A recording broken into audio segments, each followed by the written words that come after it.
Տիկին Ավանեսյան, մենք 2026 թվականի հունվարից պլանավորում ենք ներդնել առողջապահության համընդհանուր ապահովագրության համակարգը։ Միջալոց ասեմ, մենք քննարկումների ժամանակ ճիշտ է անդադ ասում ենք եւ հանձնարարություններ էլ ձևակերպում ենք, բայց ես նկատում եմ, որ դեռ շարունակվում է խոսույթի մեջ օգտագործել համապարփակ արտահայտությունը։ Մեր առողջապահության ապահովագրության համակարգը համապարփակ չի, ինչու, որովհետև ոչ բոլոր ծառայություններն է ծածկում, այսինքն լինելու են ծառայություններ, որոնք համակարգը չի ծածկելու կամ չի մատուցելու, եւ դրա համար մենք քաղաքականապես եւ որպես բովանդակությանը համապատասխան լինի, ավելի ճիշտ համարեցինք, որ լինի ընդհանուր, այսինքն որովհետև առողջապահությունը վերաբերվելու է ի վերջո բոլորին, բայց ոչ ամեն ինչին։ Չնայած ես ճիշտ եմ չհասկանում, որ աշխարհում չկա այդպիսի առողջապահության համակարգ, որը նույնիսկ եթե նա համապարփակ դրած լինեն, ամեն ինչ ծածկի, թե կա։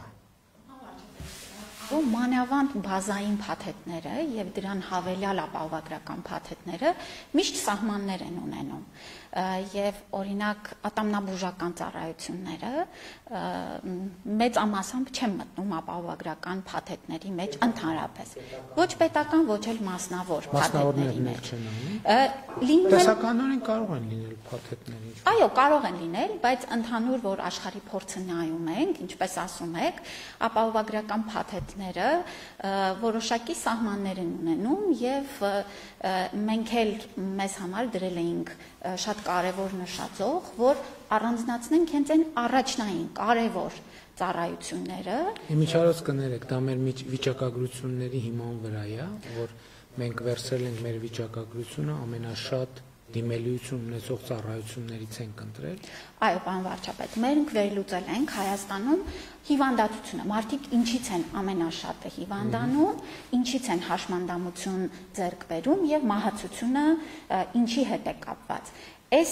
հիվանդությունների շարքը առանձնացրել ենք եւ այդ հիվանդությունների բուժման մեջ էլ առանձնացրել ենք ամենաառաջնակարգ ծառայությունները, որոնք նախ կյանք փրկող են, մեզ զերծ են պահում հաշմանդամությունից, օգնում են, որ վաղ հայտնաբերենք, այսինքն մենք առաջին անգամ շեշտադրումը արդեն տանում ենք կանխարգելման, վաղ հայտնաբերման վրա, որպեսզի բուժումն էլ ծախսարդյունավետ լինի։ Եվ հաջորդիվ արդեն, ինչպես ասեցի,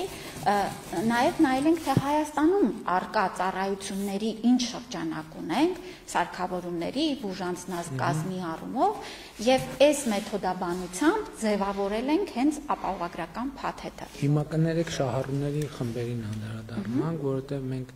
ի սկզբանե ունենալու ենք շահառուների խմբեր, որոնց փաթեթների գինը վճարվելու է ուղիղ պետական բյուջեից եւ լինելու են շահառուներ, ովքեր մասամբ կամ ամբողջությամբ կվճարեն իրենք։ Նախ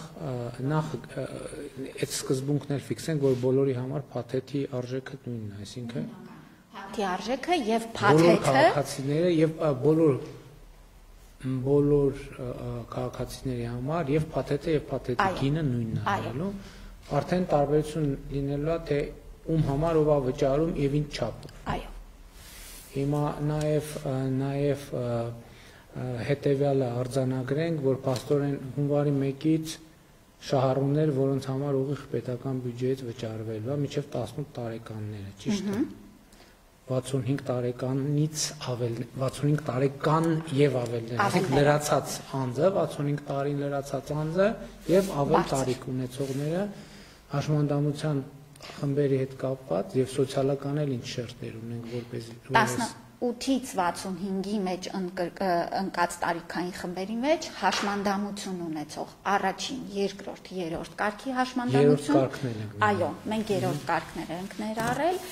եւ ֆունկցիոնալության գնահատման համակարգով խորը,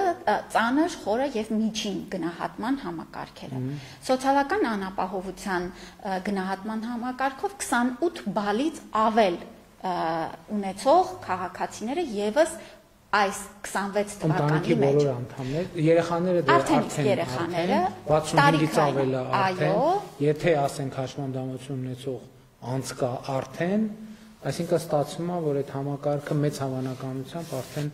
ուրիշ հոդվածներով արդեն ներառվում է։ Եվ մենք հենց դրա համար էլ ամենագլխավոր բազային ֆիլտրը վերցրել ենք տարիքը, որպեսզի նախ շատ պարզ լինի, որ խմբերն են, եւ այսպես ինչպես ասացիք, մինչեւ 18 տարեկանը արդեն անկախ իր թե սոցիալական վիճակից, թե կարգավիճակից, հաշմանդամություն ունենալ չունենալուց, արդեն մեր համակարգի մաս է կազմելու։ Նույնը իսկ կներեք, եթե մարդը ինքը բան ունի, ճիշտ է, մեզ լսում է, ինքը համարում է, որ տեսնում է, որ ինքը շահառուների խմբերի մեջ ընդգրկված է, ինչ որ համակարգ լինելու է, որտեղ եթե նման հարցակի մարդը ստուգի ինքը շահառու է, թե շահառու չի։ Անպայման մենք ստուգելու ենք մեր պետական համակարգերի փոխգործելիության շրջանակներում, նախ ԲՊՌ-ից անձի քաղաքացիությամբ եւ նույնը սոցիալնախարարության հետ համակարգերի փոխգործելիությամբ մենք այսպես ֆիլտրերը դնելու ենք եւ անձին հայտնելու ենք, որ դու մեր պոտենցիալ շահառուն ես։ Ուղարկելու ենք մենք ենք հայտնել, անպայման մենք այդ գործը ինքնուրույն ենք անելու։ Մենք պարոն վարչապետ ունենք մեր Արմետ համակարգը թվային, որը հավելվածի տեսքով էլ այսօր գործում է։ Մենք հեռախոսների մեջ ներբեռնված 700,000-ից ավել թիվ ունենք, որ գործում է հեռախոսների մեջ ներբեռնված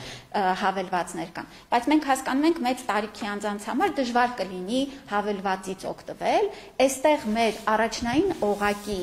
պոլիկլինիկաներն ու ամբուլատորիաները, որտեղ կցված են մեր քաղաքացիները, իրենց կտեղեկացնեն այս ձևաչափով, որպեսզի նրանք եւս շատ հեշտ իմանան։ Առաջ անցնելով, ասեմ, երեք մի հետաքրքիր գաղափար եմ լսել, առաջարկել են, որ երբ որ իհարկե դա նաև պետպատվերին էր վերաբերվում, բայց դրա հետ կապված երևի արդեն չենք հասցնի,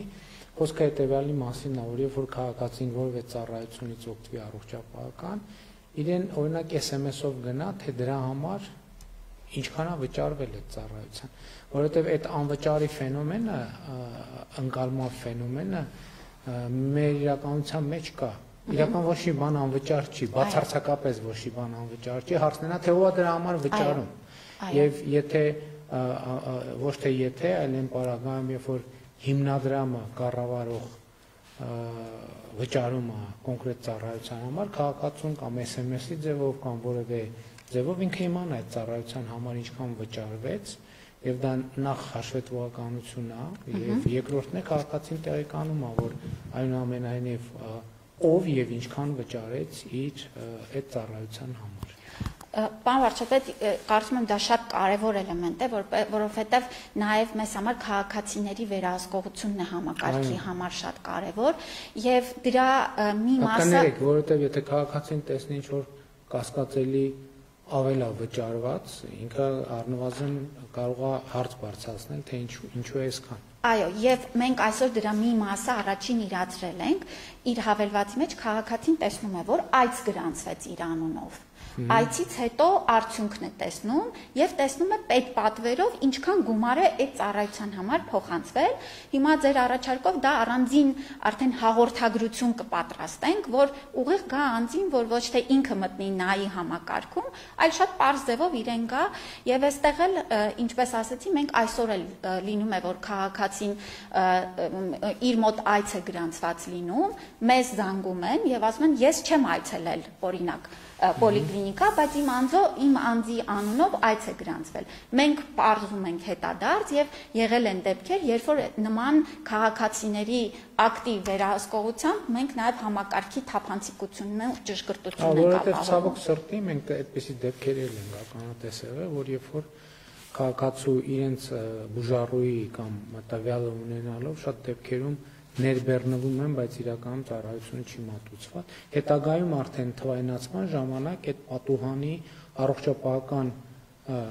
անձի առողջապահական պատուհանի մեջ այդ թվերը ամեն ծառայության դիմաց կարելի է ծրագրային ապահովում անել, որ ամեն ծառայության դիմաց այդ ֆիքսի, որպեսզի մարդը նաև տեսնի, թե ինչքան է վճարվել իր ծառայության դիմաց։ Այնուամենայնիվ մեր տարեկան փաթեթի արժեքը 129,600 դրամ է նախագծով, իհարկե մեզ հաշվապահներն ու հարկային գործակալները խնդրում են, որ կլորացնեն գումարը, որպեսզի հաշվարկների մեջ էլ լինի, ազգային ժողովում դա կքննարկենք, բայց 129,600 դրամ ենք սահմանել փաթեթի արժեքը։ Հիմա փաստորեն բացի նշված սոցիալական խմբերից շահառու են դառնում նաև 200,000 դրամից բարձր աշխատավարձ 200,000 դրամ եւ բարձր աշխատավարձ ստացող անձինք եւ 2027 թվականից այս 129 տարեկանն է, այսել է պետք արձանագրել, տարեկան, չէ՞։ 2027 թվականի հունվարի 1-ից 200,000 դրամ եւ ավել ստացող քաղաքացիները իրենք վճարելու են այս գումարը, հեսա կխոսենք թե ոնց, բայց 26 թվականին մենք ըստ էության տարբեր վերաբաշխումներով ըստ էության իրենք այս ծախսը չեն տեսնելու եւ չեն զգալու, բայց այնուամենայնիվ հիմա 2020 քաղաքացիների համար մենք նաեւ որոշակի համակարգեր ենք ստեղծել, որպեսզի երկարաժամկետում էլ իրենք այս ծախսը կամ քիչ զգան կամ չզգան, կհիշեցնեք ոնց է աշխատելու այդ համակարգը։ Իհարկե անպայման, առաջինը պարոն վարչապետ զինապահին ուղղվող գումարների կրճատումն է եւ դրանց խնայողությունները դեպի առողջության համապարփակ։ Դրա այդ ձևակերպումն է պատճառը, որ նաեւ ասում է թե զինապահ հիմնադրամի հաշվին է արվելու։ Հիմա այս պետքա պարզաբանենք, նախկինում մենք 2020 թվականին 21 թվականին պատերազմից հետո հաշվի առնելով իրադրությունը վերլուծելով զինապահ հիմնադրամի պարտադիր վճարները ավելացրել էինք էականորեն, ինչպես պարզվեց նույնիսկ անգամներով, բայց հիմա տեսնում ենք նաև, որ զինապահ հիմնադրամը բավարար ֆինանսական միջոցներ է կուտակել, որպեսզի այդ միջոցների կառավարման արդյունքում գեներացված եկամուտները բավարարեն իր խնդիրները լուծելու համար։ Հիմա մենք քաղաքացիներին ասում ենք, սիրելի քաղաքացիներ, շնորհակալ ենք, որ այս ընթացքում այս բեռը վերցրիք ձեր վրա։ Հիմա մենք ըստ էության դարձնում ենք 1000 դրամ նախկինի նման, ոչ բոլորի համար։ Մինչև 1 միլիոն դրամ աշխատավարձ ստացողների համար վերադարձնում ենք նախկին 1000 դրամ մակարդակից։ Հիմա տարբեր աշխատավարձ ստացողների համար տարբեր էր, 1000 դրամից ավել ինչ կա, մենք ուղղում ենք արդեն անձի առողջության համընդհանուր ապահովագրության ֆինանսավորմանը։ Հիմա եթե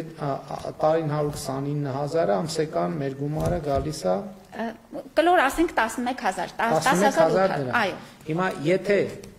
եկեք ենթադրենք հիշում կան ձեր մոտ թվերը, ասենք սկսենք ամենացածր նիշից 200,000 դրամ ստացողը հիմա զինապահ հիմնադրամին ինչքան է վճարում։ Հիմա վճարում է 5,500 դրամ։ 5,500 դրամ։ Հիմա այդ նշանակում է, որ 4,500 դրամ մենք կարողանում ենք ուղղել առողջության իր ապահովագրությանը։ Տակը մնում է որոշակի գումար 6500։ Հաջորդ ուղղությունը պարոն վարչապետ սոցիալական կրեդիտների հնարավորությունն է համընդհանուր հայտարարագրում։ Այո։ Եվ այս մասով էլ 200-ից 500,000 դրամ ստացողների համար, պարոն վարչապետ, ձեր հանձնարարությամբ նաև փոխել ենք սոցիալական կրեդիտների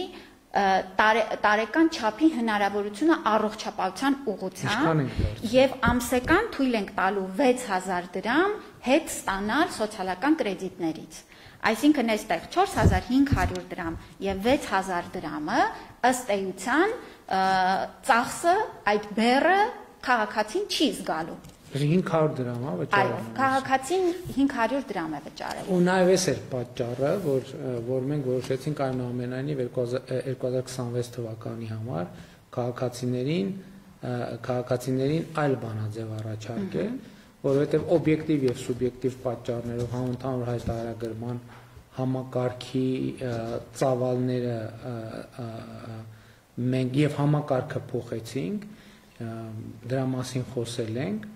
եւ մյուս տարի արդեն այս տարվա հայտարարագիրը ներկայացնելով քաղաքացին հնարավորություն կունենա 6000 դրամ ամսական սոցկրեդիտը հետ ստանալ եւ կստացվի, որ ամիսը առողջապահության ապահովագրության համար վճարում է 500 դրամ։ Այո, պարոն վարչապետ։ Եվ դրա դիմաց ստանում է 129,000 դրամանոց փաթեթ, որը էս էլ շատ կարևոր է, որի փոխհատուցման չափը 129,000 չէ, այլ կարող է հասնել մի քանի միլիոն դրամի մեկ վիրահատության կամ մեկ միջամտության համար։ Դե իհարկե դա էլ ասեմ, որ Տիկին Ամանեսյան այնուամենայնիվ հույս ունենք եւ մաղթում ենք մեր քաղաքացիներին, որ նրանք առողջապահության ապահովագրության ծառայություններից հնարավորինս քիչ օգտվելու առիթ ունենան, այսինքն առողջ լինեն։ Այո, կարող է լինել դեպք, երբ որ մարդը տարվա ընթացքում եւ տա Աստված, որ մարդը տարվա ընթացքում որևէ բուժում ստանալու անհրաժեշտություն չունենա։ Եվ այդպիսի դեպքեր կլինեն,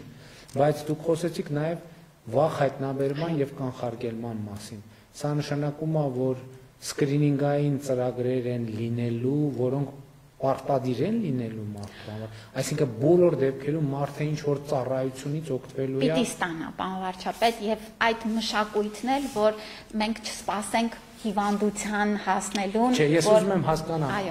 այս փաթեթը, հիմա ես փաթեթի շահառու եմ։ Ինձ գալու է ազդակ, որ դուք պետքա մի հատ ստուգում անցնենք կամ ինչպես չեքափ են ասում, ինչպես ընդհանրած ասել, հենց մի հատ պետք է ստուգվենք մեր առողջության մասին տեղեկություն ստանանք եւ համակարգը եւ քաղաքացին։ Այո։ Այսինքն դա փաթեթի մեջ է մտնում։ Այո, դա տարեկան մեկ անգամ այդ չեքափը անցնելը եւ նաեւ ըստ տարիքի եւ սերի սկրինինգային ծրագիր անցնելը դառնալու է պարտադիր եւ ապահովագրության փաթեթը ակտիվանալու է ամեն հաջորդ տարի, եթե նախորդ տարվա տվյալ անձին համար սահմանված այդ փաթեթը նա անցել է եւ կարողանալու է հաջորդիվ օգտվել։ Իսկ եթե չի անցել, իսկ կարող է չանցնել։ Եթե չի անցել, ապա կհերթագրվի, կգնա, կանցնի, հետո նոր կակտիվանա եւ սա է նաեւ ապահովագրության սկզբունքը, որ խրախուսի ճիշտ վարքագիծ մարդկանց իրենց առողջության մասին հոգ տանելու։ Առնվազն հիմա ով է գնում տենց, եթե մարդը բողոք չի ունենում, չեն գնում ստուգում։ Եվ դա այդքան էլ լավ չի, որովհետև հիմա փառք Աստծո տեխնիկան այնքան զարգացել է, որ նույնիսկ այդ նախնական էտապում հիվանդությունները կարելի է տեսնել արդեն, որ զարգանում է, եւ այդ դեպքում եւ քաղաքացու եւ բուժառուի համար եւ համակարգի եւ պետության համար այդ հիվանդության կանխարգելումը երբեմն կարող է տասնյակ անգամներով ավելի էժան եւ հեշտ լինել եւ արդյունավետ քան թողենք զարգանա, որ հետո եւ հավանականությունն է նվազում բուժման եւ խնդիրներն էլ համապատասխանաբար շատանում։ Պարոն վարչապետ, ինչպես նշեցիք, սա մեր բոլորի ընդհանուր համակարգն է եւ ինչքան մենք համակարգից խելամիտ օգտվենք, այնքան մեր ծախսերն էլ ընդհանուր համակարգի վրա կայուն կլինեն եւ չեն այսպես վայրիվերումներ ունենա։ Սա է, որ մենք խրախուսենք ճիշտ վարքագիծ եւ մենք տեսնում ենք նաեւ այդ պատվերի անգամ շրջանակներում, պարոն վարչապետ, եթե մենք սկրինինգ ենք անում ու հետո դրա բուժման հատվածը եւս պետպատվերով փոխհատուցում ենք, քաղաքացիները սկսում են վարքագիծը փոխել եւ գնալ սկրինինգներին, որովհետեւ այդ հոգեբանական վախն է վերանում, որ եթե մի բան հայտնաբերի, ապա մենակ չեմ մնա այդ խնդրի հետ։ Այո, ճիշտ է, պատճառն է կա, որ մարդը ասում է, որ հայտնավեց, հետո խնդիրների մեջ։ Այո, ինչպես երբ որ այս համակարգով մենք մարդուն ասում ենք, որ հայտնաբերման պարագայում այնուամենայնիվ հիվանդությունների մի չափաբաժին կա, որը համակարգը իր վրա կվերցնի բեռը, մարդը ավելի մեծ վստահություն ստանում։ Եվ այնուամենայնիվ մենք այն օրը քննարկման ժամանակ ըստ էության արձանագրեցինք, որ մեր երկրում գոյություն ունեցող ծառայությունների մոտավորապես 30%-ն է ծածկում առողջապահության ապահովագրությունը։ Հիմա մենք ինչ որ ոնց ենք մարդկանց կոմունիկացնում, թե ինչն է ներառվելու փաթեթի մեջ, որովհետև նախ սկզբից պետք է այս շատ հստակ ասենք, որպեսզի հանկարծ սխալ չհասկանան, ամեն ինչ չի, որ ներառվում է։ Եվ կան այո շատ հազվագյուտ հիվանդություններ եւ այլն, շատ դեպքեր, որոնք չեն ներառվելու, այսինքն որպեսզի մարդիկ հետո հիասթափություն չունենան, ասեն իրոք ասցիք, որ համապարփակ է, բայց համապարփակ չի, դրա համար նախ ասում ենք, որ համապարփակ չի, բայց այնուամենայնիվ այդ 30%-ը, հետո երբ որ մենք տողերով նայեցինք, դրանք էլի հազարավոր տողերի մասին է խոսքը, չէ։ Այո, եթե ոչ հազարավոր, գոնե հարյուրավոր, թե հազարավոր։ Ճիշտ եք ասում, հազարավոր ծառայություններն են, ուղղություններն են առաջնային օղակ, այսինքն պոլիկլինիկա, ամբուլատոր ծառայությունները եւ այս օղակում նաեւ քրոնիկ հիվանդությունների համար դեղերի փոխհատուցումը, որ շատ կարևոր է, որ մենք կառավարենք ընթացիկ վիճակը, որ չունենանք ծանրացումներ, հիվանդանոցային բուժօգնության հատված է եւ շտապօգնության ծառայության իհարկե հատվածն է։ Մենք պարոն վարչապետ ծառայությունների կոնկրետ ցանկ ենք ունենալու եւ այստեղ էլ քաղաքացիների համար կարողանալու են հստակ վերահսկել այդ ծառայությունը փակում է ապահովագրական, թե չի փակելու, որպեսզի շփոթություններից էլ փորձենք հնարավորինս զերծ մնալ։ Եվ ամեն ծառայության համար էլ մենք ունենք շեմեր փոխհատուցման, ես մի օրինակ բերեմ, քիմիոթերապևտիկ դեղերի համար դրել ենք տարեկան մինչև 1.200.000 դրամի չափով ենք փոխհատուցել։ Արդյոք ներողություն, ըստ էության դեպքեր կան, որ մենք ֆիքսված գումար ենք տալիս, ոչ թե ասում ենք այս ծառայության համար մենք այսքանը վճարում ենք, որովհետև քաղաքացին կարող է ամենատարբեր պատճառներով ծառայության այլ նրբություններ, այլ կոնֆիգուրացիաներ ընտրել, այսինքն դեպքեր ունենք, մենք ուղղակի այս գլխից ասում ենք, այս ծառայության համար ֆիքսված այսքան գումար ենք տալիս։ Այդ ծառայությունը այո կարող է մի քիչ ավելի թանկ արժանալ որոշ դեպքերում եւ դա համավճարի տրամաբանությամբ է արդեն սկսում աշխատել։ Այո, օրինակ։ Եվ ներողություն, եթե ճիշտ եմ հիշում, որ շատ հիմա քննարկվում է, որ այն չի են այս դեղը տալիս, մենք այս դեղն ենք ուզում, ինչ էս ֆիրմայի արտադրածը, մենք այն ֆիրմայի արտադրածն ենք ուզում։ Դեղերի դեպքում մենք ասում ենք, մենք տալիս ենք այսքան գումար։ Հիմա այդ գումարը քաղաքացին վերցնում է եւ ինքը որոշում է այդ գումարի շրջանակում, որը կա, այդ դեղն է ուզում, թե 200 դրամ ավելացնում է, գնում է այդ դեղի այլ ֆիրմայի արտադրությունը վերցնում, որը ինչ պատճառով իրեն ավելի հարմար է, կամ եւ այսպես շարունակ։ Այսինքն էս էլ է կարևոր նրբություն, որ մենք գիտենք, որ այդ գնով կարելի է ձեռք բերել դեղանյութը։ Այո։ Հիմա դա եւ մենք գիտենք, որ դա որակի ինչ որ մի ստանդարտի համապատասխանում է։ Չի կարող անորակ դեղի համար տալ։ Բայց այդ բանը էլ կա, հոգեբանական, մենք բոլորս էլ տենց ենք։ Ասենք գլխացավի համար ամենապրիմիտիվ բանը տասնյակ, եթե չասենք հարյուրավոր դեղեր կա, ամեն մեկս ունենք մեր գլխացավի սիրած դեղը, որ գլուխներս ցավում է, որ այդ չի լինում, խմում ենք, ասում ենք, չէ, սա չի անցկացնում մեր գլխացավը, դա նաև հոգեբանական ազդեցություն է։ Եվ դա էլ է շատ կարևոր պարզաբան է, մենք ասում ենք կոպիտ ասած, գլխացավը երևի մեր փաթեթի մեջ չկա, բայց որ պարզում ենք, ասում ենք գլխացավի դեղի համար մենք տալիս ենք 500 դրամ։ Շուկայում կա եւ 300 դրամանոց, եւ 400, եւ 500, եւ 600, եւ 700, եւ 1000, եւ 3000, եւ 10000։ Կարող է մարդ կա ինչ որ ընկալման բերումով ինքը ասում է, չէ, իմ գլխացավը 10000 դրամանոց դեղն է մենակ անցկացնում, շատ լավ։ Այդ մեր վճարը այդքան է։ Խնդրեմ, եթե ուզում եք ավելացրեք, գնացեք։ Այո, եւ այս պիլոտային ծրագիրը, որ սկսեցինք, պարոն վարչապետ, դեղի, այսինքն մենք արդեն փորձնական ընթացքը պետպատվերի մեջ, դեղերի մեջ մի մասը փոխեցինք, մենք տեսանք, որ եւ շահառուների թվի ավելացում ունեցանք, այսինքն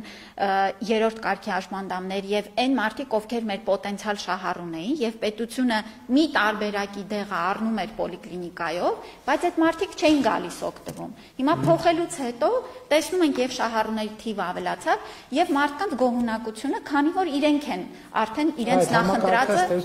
արդեն աշխատում է, հիմա մենք ապահով ապահովագրական մոդելի մեջ արդեն ամբողջությամբ այս համակարգի վրա կձևավորենք փաթեթի շրջանակները։ Հիմա հաջորդ հարցը քաղաքացին ո՞նց է օգտվելու։ Ասենք մարդը զգաց պրոբլեմ ունի, պետքա բժշկի դիմի։ Ես ճիշտ եմ հասկանում, որ բոլոր դեպքերում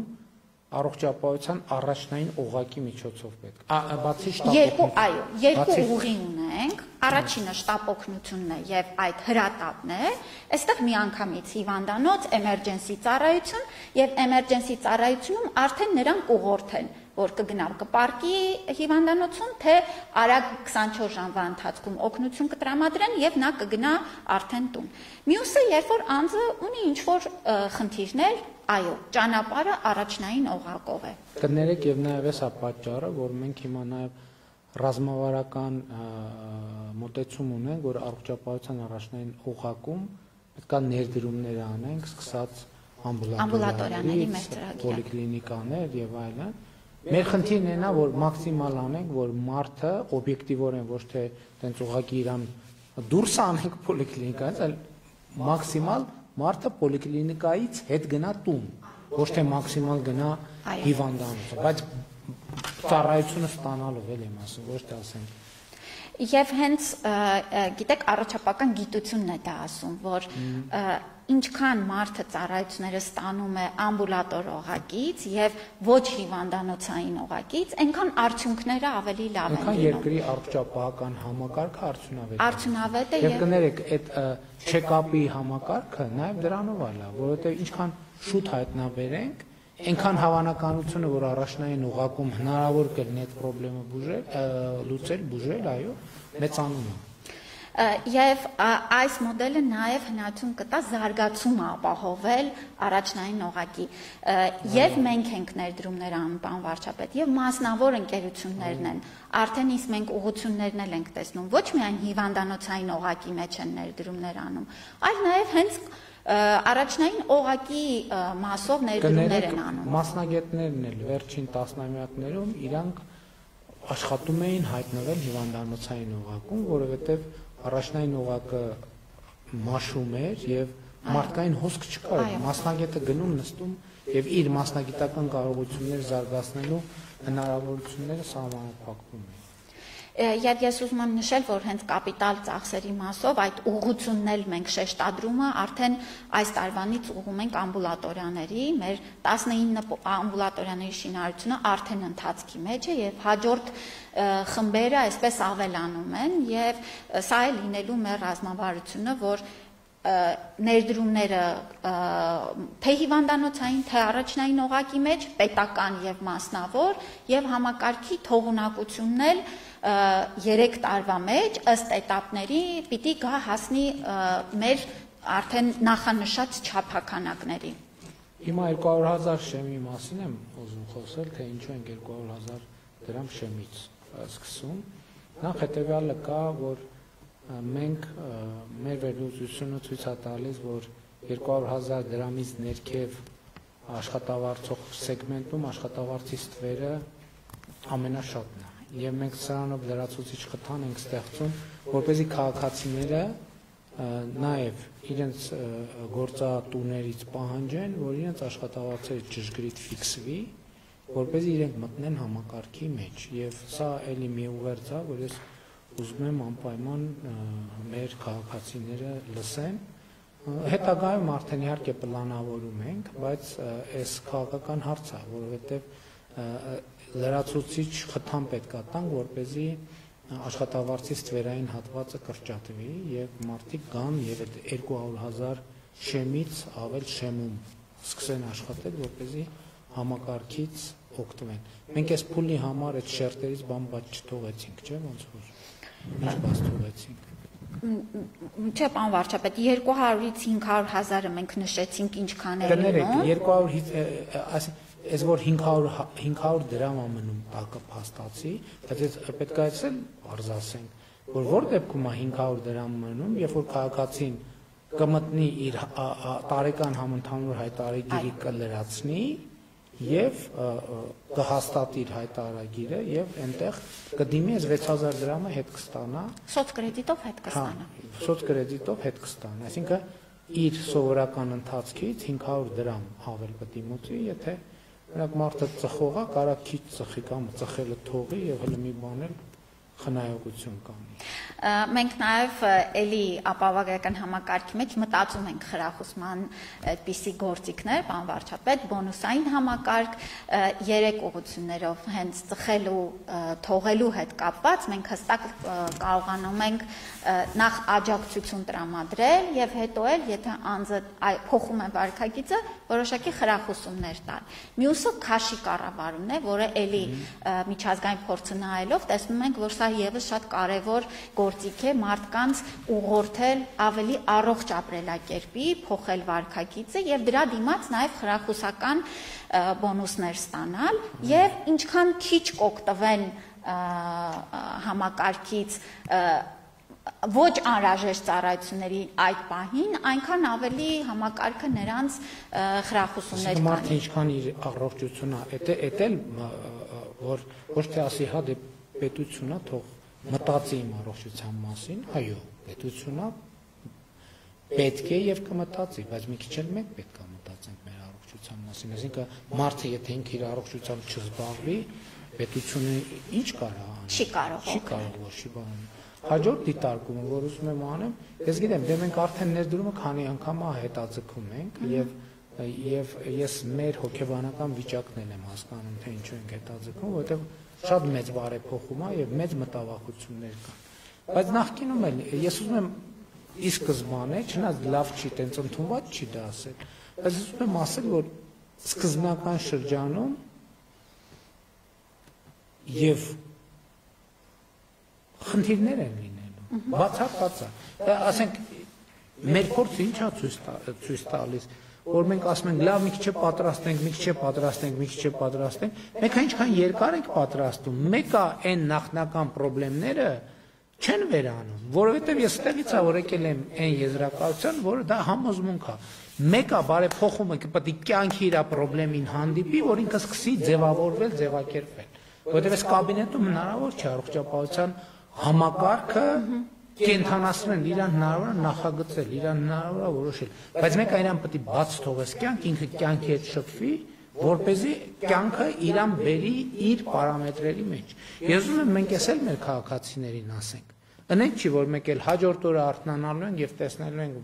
որ մեր առողջապահական համակարգը, մենթալիտետը, հարաբերությունները ամեն ինչ փոխվեցին։ Դա պետք է փոխվեն ժամանակի եւ մեր աշխատանքի ընթացքում եւ մենք այդ խնդիրներից պետք է չվախենանք։ Այո, սոցիալական ցանցերում գնալու են, վայ հերթական անգամ, էս եղավ, այն եղավ, գնացինք, էս չեղավ, ու ինչ որ մի մասը լինելու է ճիշտ, ինչ որ մի մասը լինելու է չափազանցություն, ինչ որ մի մասը լինելու է սուտ։ Բայց հարցը դա չի, մենք պետք է հետեւողական մեր պլանով գնանք առաջ, բայց նաեւ կյանքի արձագանքները պետք է լսենք։ Իրականության արձագանքը պետք է լսենք, որովհետեւ երբ որ բարեփոխում իր խնդրին հանդիպում է, այդ հանդիպմանը մենք ուշադիր պետք է առնենք այդ հանդիպման մեջ ինչը որ ընենց չէ եւ գնանք տեղում այդ հարցերը լուծել։ Ես դա համոզմունք է, ուրիշ մեթոդ չկա, չի լինում ուղակի տենց բան, չի լինում տենց բան։ Մեկը պետք է քաղաքական կամք ունենալ, գնալ, չվախենալ խնդրի մեջ մտնել եւ այդ խնդրը համբերատար հետեւական լուծել եւ հանրությունից հետ ըմբռնում խնդրել, ըմբռնում ակնկալել, որ ժողովուրդ ջան, էլի մենք էլ ձեզնից մեկն ենք, այդ որ մենք կամ վարչապետ ենք կամ նախարար ենք, այդ չի նշանակում, մենք երեք ձեզ հետ նույն մանկապարտեզում ենք, նույն դպրոցում ենք, նույն բուհում ենք, նույն փողոցում ենք, նույն կյանքում ենք եւ չի կարա տենց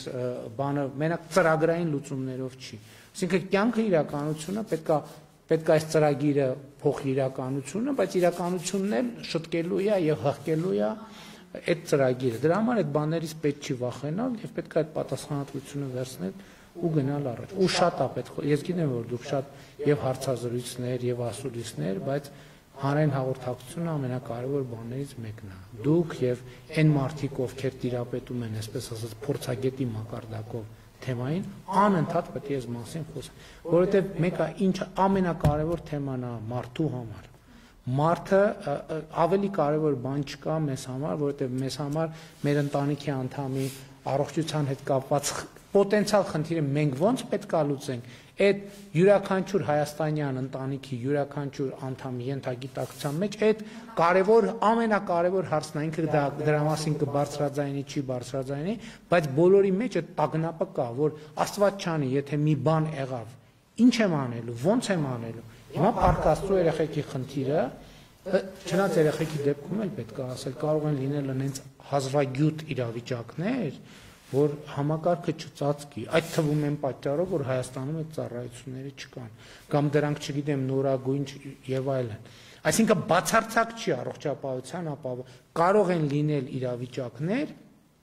որ այս դեպքերում է, որ գործում են հատուկ ֆոնդեր, բարեգործական ծառայություններ, որոնք մասնագիտացած են օրինակ կոնկրետ հիվանդությունների դեպքում։ Կոնկրետ հիվանդությունների դեպքում իհարկե կառավարությունն էլ կարա մասնակցի եւ այլն, իրանք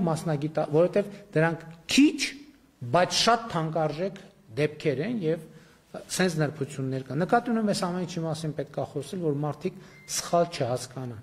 բայց այս համակարգը իհարկե էականորեն փոխելու է մեր երկրում առողջապահության իրավիճակը եւ իհարկե տնտեսության իրավիճակը, որովհետև ես հավատում եմ, որ սա կարևոր բարեփոխում է, այդ թվում տնտեսական զարգացում ապահովելու համար, մարդկանց աշխատանքային պոտենցիալը, ստեղծագործական պոտենցիալը լիարժեք դարձնելու համար։ Պարոն վարչապետ, եթե թույլ տաք մի շեշտադրում էլ անեմ, շատ ճիշտ եք նկատում, որ 65+ անձանց առողջության համար էլ այսօր վճարում են աշխատավարձ ստացող նրանց զավակները եւ ըստ էության պետությունը շատ մի մեծ բեռ հենց վերցնում է այս աշխատող քաղաքացիների ուսերից էլ եւ երեխաներին ու մեծահասակներին մեր բոլորի վճարած հարկերի ուղղորդմամբ այս կարևորագույն լրջագույն հարցը ըստ էության մեծամասամբ նրանց վրայից դուրս է գալիս եւ խրախուսելու առումով էլ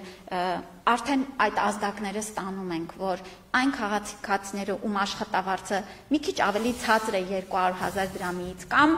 ոչ ամբողջությամբ է գրանցված, ես ուզում եմ շեշտադրեմ, որ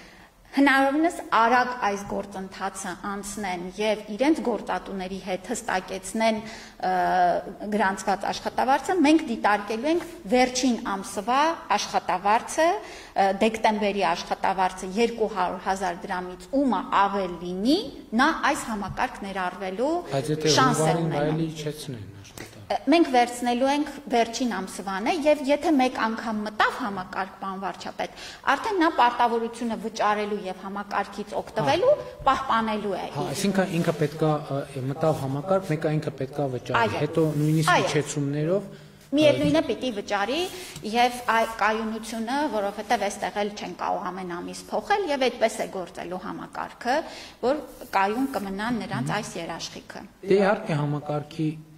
եւ խնդիրները եւ էֆեկտները մենք կտեսնենք կյանքում,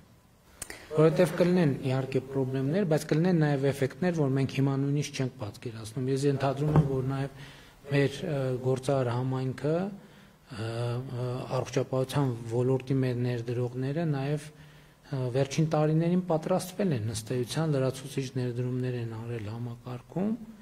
եւ էլի ամփոփումից առաջ ունեք որևէ լրացուցիչ բան ասել։ Ես ուզում եմ ասել, որ միանշանակ եւ այն խնդիրներն են լինելու, որ մենք այսօր մտածում ենք, որ լինելու են այնպիսի իրավիճակներ, որ մենք հնարավորինս ճկուն փորձելու ենք ընթացքը շտկումները անելով առաջ գնալ եւ այսօր ամենազարգացած երկրների 100 տարի պատմություն ունեցող ապահովագրական երկրներն էլ անընդհատ փոփոխում են եւ ըստ ժամանակի ու կարիքների ու առաջացած խնդիրների վերաձևակերպում են, մենք էլ այս ճանապարհը պատրաստ ենք անցնելու։ Եվ ավելին ասեմ, նույնիսկ ամենաառաջատար համարվող երկրներում այնպես չի, որ հենց այդ երկրները համարում են, որ իդեալական համակարգ ունեն։ Ընդհանրապես իդեալական համակարգ չի լինելու երբեք ոչ մի տեղ։ Եվ ես այս վերջերս նաև սկսել եմ մտածել, որ մենք իդեալի հետևից գնալու այդ մեր մղումը մեզ խանգարում է ուղղակի։ Որովհետև մենք չենք կարող տեղ հասնենք այդպես էլ, որովհետև գնում ենք, փորձում ենք գնալ մի բանի հետևից, որը ուղղակի հնարավոր չի, բայց դա լրիվ ուրիշ հայեցակարգային խնդիր է։ Եվ մենք պետքա շատ ակտիվ եւ ինտենսիվ աշխատենք, այդ թվում հիմնադրամի ձևավորման հետ կապված մեր պլանները այնպես կարգաբերենք, որ մեր խնդիրները մեր պլանների ժամանակացույցի մեջ տեղավորվի եւ ուզում եմ նորից շնորհակալություն հայտնեմ Հայաստանի բոլոր հարկ վճարողներին, ովքեր հնարավոր են դարձնել եւ հետագայում էլ հնարավոր են դարձնելու այս համակարգի ներդրումը եւ գործունեությունը։ Այսքանը երևի։ Այո։ Շատ լավ։